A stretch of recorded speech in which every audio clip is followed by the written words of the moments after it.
Align motion ကိုဘယ်လို download မလဲလို့မိထားတဲ့မိတ်ဆွေတွေတက် download စနစ်လေးတင်ပြလိုက်ပါပြီဗျ။ဒါမှကျွန်တော်ပထမဆုံးအနေနဲ့ ဖုန်းမှာရှိတဲ့ Chrome နဲ့ဝင်လိုက်ပါ။ Chrome နဲ့ရောက်ရင် Chrome ရဲ့ server မှာကျွန်တော်တို့က Align motion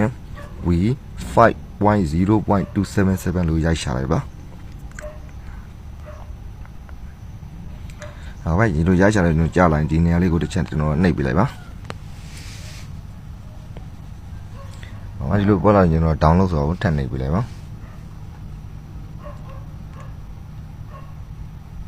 ဒီနေ့မှာကျွန်တော် Align motion APK v5.0.277 ဆိုတော့ထပ်နေပြီလေပါညရောကျွန်တော်က download anyway ကိုထပ်နေပြီလေပါ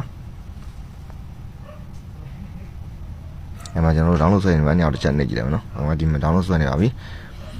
ဟုတ်ကဲ့ပါဒီလိုမျိုးပြည့်သွားလို့ရှိရင်ကျွန်တော်တို့ကနေရာလေးကိုတစ်ချက်နှိပ်လိုက်ပါနှိပ်ပြီးရင်ကျွန်တော်တို့ကမယ် install ဆိုတာလေးကိုတစ်ချက်ထပ်နေလိုက်ပါဟောဒီလိုပေါ်လာပြီးသွားရင်ကျွန်တော်က done ကိုနှိပ်ပြလိုက်ပါဘယ်နဲ့ပြန်ထွက်ပြီးတော့ကျွန်တော် Align motion နဲ့ကိုဝင်လိုက်ပါဒီမှာအဲ့ဒါ close ကိုနှိပ်ပြလိုက်ပါ